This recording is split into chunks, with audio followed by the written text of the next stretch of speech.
Welcome back to Bills, Bets, and Beers. I'm the host, Chad. This could be a channel where I talk mostly about Bills football, NFL in general, walk through some parlays I put in on Monday, Sunday, and Thursday night football, as well as just normal Sunday games, and then occasionally do a tasting and rating of a tasty brew. Let's get this started. It's going to be a Sunday night football and Sunday game parlay / preview. So I like to get into the injury report first. So if you don't like it, you can skip in a couple minutes, and then you'll be getting in towards some NFL news and then the actual parlays. But you can skip anything you want. Doesn't matter to me. First off, for the Eagles, the cornerback Josh Jobe, his hamstring, he was limited Wednesday, Thursday, and full participation on Friday. Then you have Devontae Smith with a knee injury. He was limited on Thursday. Didn't see anything else representing the rest of the week for him. Then A.J. Brown, he was designated as illness, and he did not participate Thursday. Was full participant Friday, so obviously expect to see him out there. Maybe he's not 100%, but he's gonna be fine. It was just probably just a cold or something. And then, was very interesting about this roster, at least to me. There was like 8 players limited practice on Thursday, just for rest designation. I mean, yeah, it's pretty late in the season, so I guess it's not too far out to see that. Just a little weird, at least to me. But I'm sure everything's fine on their end, but just to me, it was just something to point out. That's it for the Eagles. Now on to the Packers. You have the offensive tackle, David Bakhtiari. He's has that same knee injury. He was limited participation Wednesday, Thursday, and full on Friday. He should be playing this week. I believe he was out last week, if I'm correct.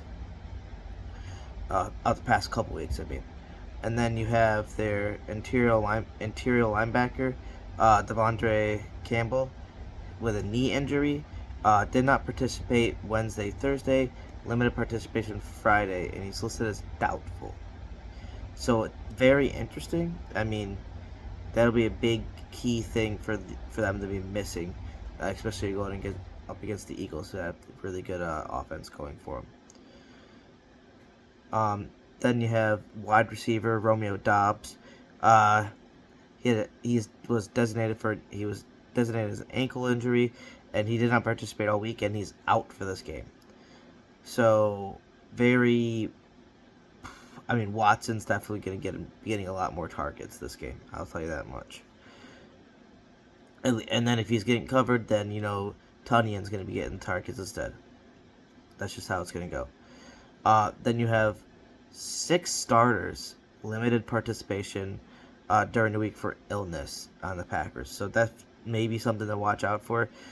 I mean, I'm sure they're going to be playing, but they might not be up to full health. Just like feeling like head cloudy, all these type of things. I mean, something that would affect your football game. So definitely watch out for that. Now on to some NFL news, just to show why I picked some of my Sunday game picks and player props and whatnot for my other parlays. Tampa Bay's running back Leonard Fournette, he was downgraded to out for this week, and running back Giovanni Bernard was activated off the IR. So he can definitely plug in there, but he won't be able to fill the role of what Fournette was providing for them. So that'd be very interesting there, what they're going to do. I also have Cardinals tight end Zach Ertz. He has a knee injury. He was put on IR. So it's very intriguing. And I know now wide receiver Marquise Brown, he's actually activated off IR. So that's huge for the Cardinals. Be very interesting how it's going to look with Brown and Hopkins on the field. I know just because he was activated doesn't mean he's going to play. So, I'm sure he might need like a week to get back in the actual game ready, but who knows? Some people just put their players out when they actually can play. Ravens tight end Isaiah Likely was also downgraded to out this game. It's versus the Jags, so I think it just gives more targets and work for Andrews pretty much at this point. And got two more, so to stay put before we get to the parlays. Jets offensive lineman Max Mitchell. He was actually activated off IR. A lot of activations off IR this week. So it'd be interesting how that line holds up now for the Jets, and if Zach Wilson can actually start playing some football back there. If not, that's too bad, and then the Bills will just have a decent game to stomp them down the ground. Then you have the Titans kicker. He's been battling injuries. Randy Bullock. He was downgraded to out versus the Bengals. It'll be very interesting just to see what they're gonna do in those red zone areas where they don't get in, or like by the 30 or 40 yard line type of situation where they're not fully in and whatnot. He has a right calf injury, so he's been dealing with that, like I said. And the person they've been bringing off the practice squad, he was on the physically unable to perform list, and they dragged him off that and put him on the activated him for this game. So it'd be very interesting what's going to go on there. I would not look for them to be doing any 50-yard plus field goals. Probably more punts at that point. But yeah, anyways, let's get into these parlays. Got a couple interesting ones, pretty high odds. For the Sunday Night Football, I did a 6-leg parlay through FanDuel. I did Robert Tonyan anytime touchdown. I think without Dobbs out there, they're going to be focusing mostly on Watson.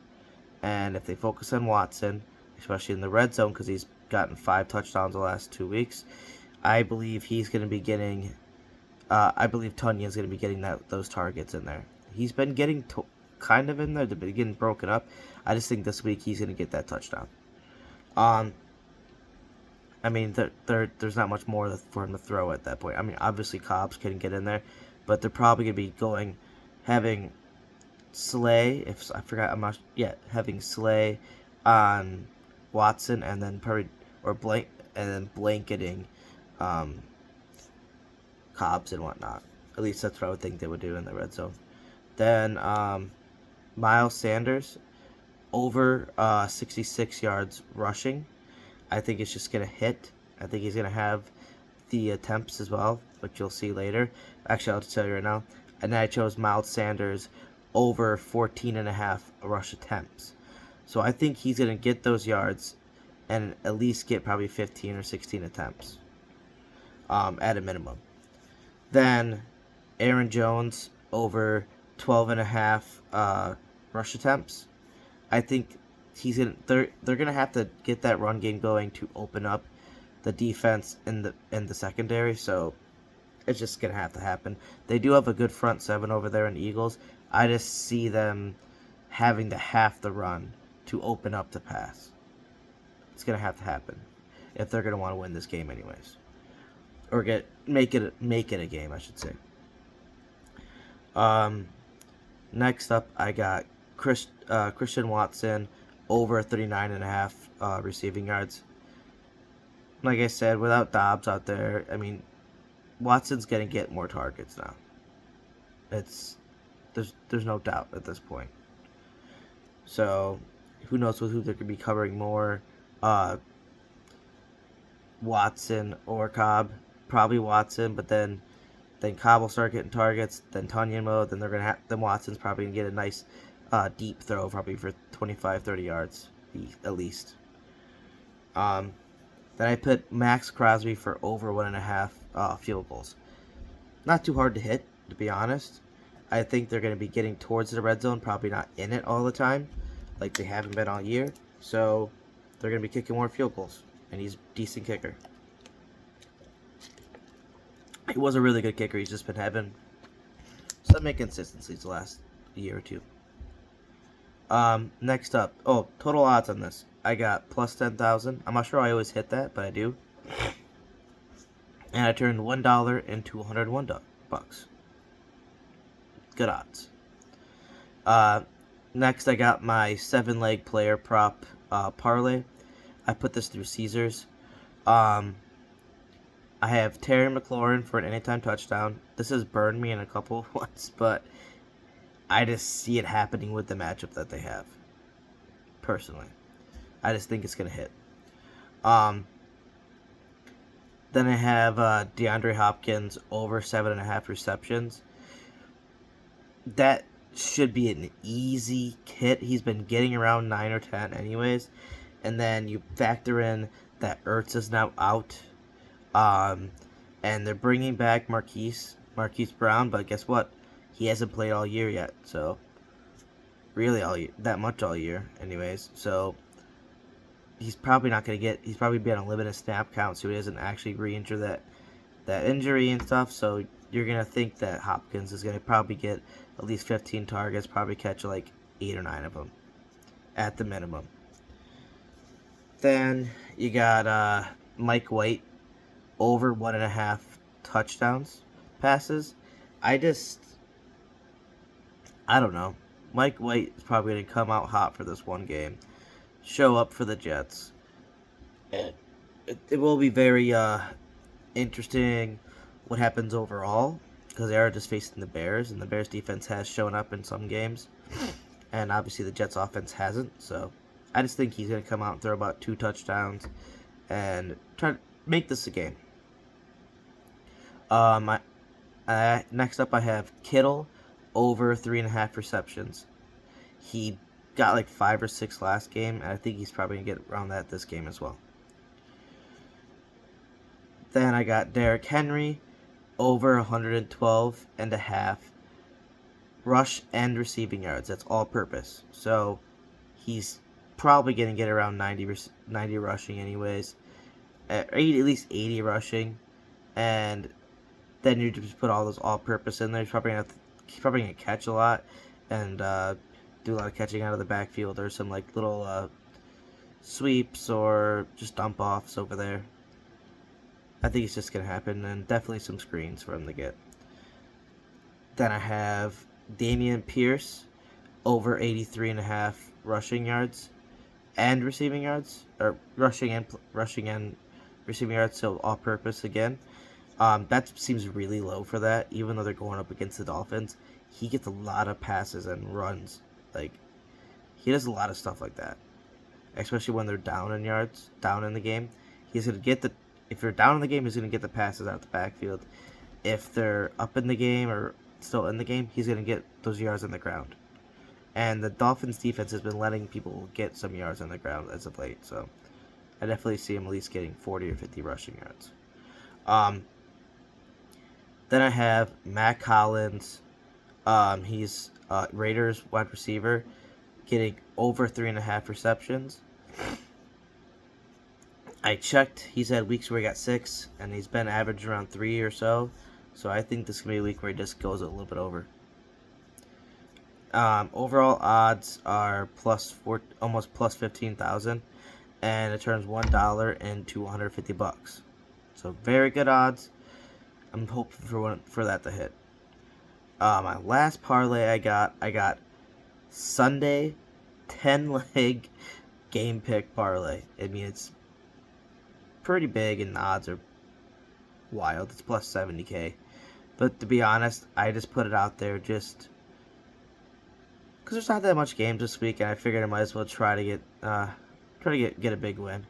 I got Ravens minus 3.5 at Jags. I just think they're going to cover that, and the Jags, they're going to probably make it a fight, but Ravens are going to come back and win it at the end. Probably by at least 6 or 7, probably 5 to 7 points, or actually 5 to 10, I'll give it. Then I chose Broncos money line at Panthers, with the Panthers putting in, they put Salmon back in there, and they're not playing Baker right away. I think Darnold's just not going to play that great. And, I mean, Broncos haven't been playing great either, but I just think it's two bad teams that I think Broncos are going to end up being money line at the end, probably by a late field goal or late touchdown or something like that. Then I have Browns money line versus the Bucks. That's my upset pick on this, because obviously the Bucks are chosen to hit, but Browns gave you almost plus 200 just for them to pick money line. I mean, the spread's not that big either, so I'm definitely taking the Browns only because, I mean, it's the first week where you're going to be seeing Watson out there. Maybe it comes out big, maybe the team shows up strong for him, and he actually gets the win. That'd be very good to see for me. Anyways, next up I have Bengals minus 2.5 at Titans. I think Bengals are gonna cover that easy, and especially with the Titans kicker being out, it makes it a lot easier for me to pick that. Next up I have the Bears plus 6 at the Jets. I just think the Bears are gonna make this a game. Most likely the Jets can win this. But with Mike White in there, everything's up in there. You don't know who you're going to get out of there. And that makes it a little bit harder for the Bears defense to kind of predict what they're going to do as well. So, it's going to be a very interesting game. I just think it's going to be close. It'll probably be like a 4-point game at the end. Then I got the Texans plus 14 at the Dolphins. Yes, it's at the Dolphins, and yes, it's like a 1 o'clock game, or 1 or 4 o'clock game. I forgot which one it was. So that sun might be a factor, but I just think the Texans, with Dameon Pierce, they're not going to lose by 14 points. I think the Dolphins have been letting people come back in or stay in the game early enough where they get enough points where Dolphins could easily win this. I think they're going to win this, but I don't think they're going to win by more than 14. Then you got Seahawks minus 3.5 versus the Raiders. I just think Seahawks are a better team at this point. I would love it if Josh Jacobs went off and just won my fantasy this week for me. But I just think Seahawks are just going to win the game and cover those points. They've been going pretty well, and now with the 49ers taking the spot in top seat of the division, they're going to have to start getting some more games, and more pressure is going to be on them. I think Geno Smith is just going to have a game because the Raiders' defense has not been great this year. Next up, I got Chargers money line at the Cards. I just with their wide receiver starting to get a little bit healthier, they did and their defense was doing pretty good against the Chiefs throughout that game. A lot of punts from the Chiefs, at least. Or at least not scoring touchdowns. So, going to be interesting, especially with the Cards losing Ertz. Yes, they got Brown back in there, but will that mess up that ebb and flow they have? Who knows? I just like the Chargers in this game. Then I picked Rams versus Chiefs over 42.5 points. I just think the Chiefs are going to score at least 30-something on this team. And the Rams are probably going to score around 14, 17-ish. Even with the backup quarterback in there, I think it's just going to happen.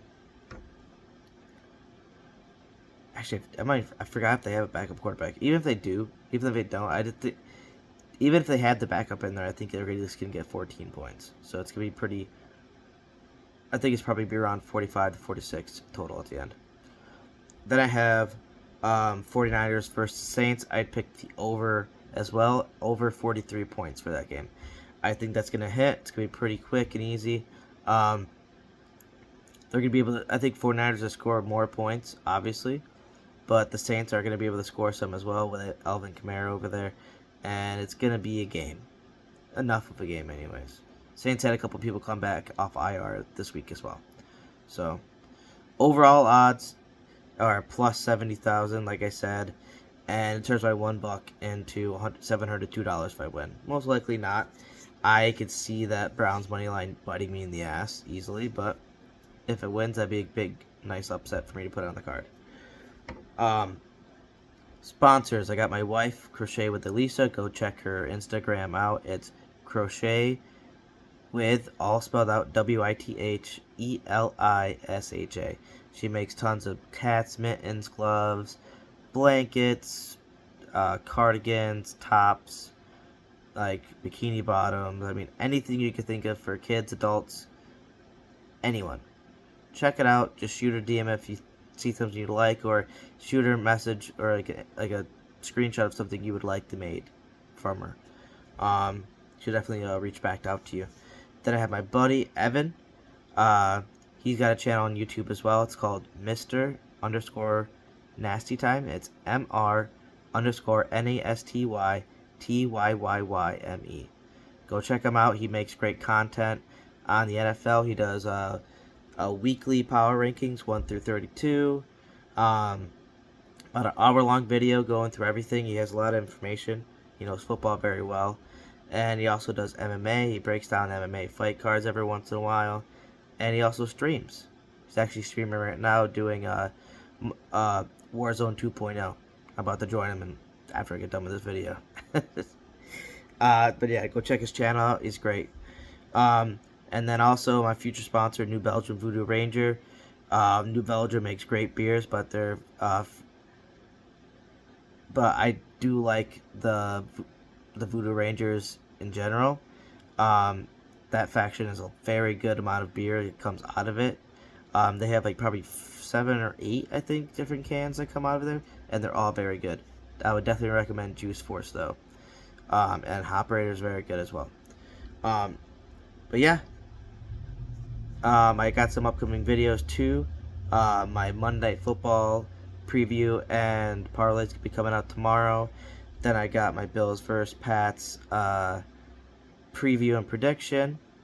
And since they're playing that Thursday night game, I'm going to be doing Thursday Night Football updates and parlays. So just because there's going to be some updates with injuries and stuff and whatnot news. So it's to be very short video probably. And then Bills vs. Pats post-game reaction. That's going to be it for this video. Leave a comment with any feedback. If you like my injury reports, let me know. I'm going to keep it in there, and unless it seems a little bit unnecessary. But yeah, that's it. I'm out. Go Bills. Have a nice night.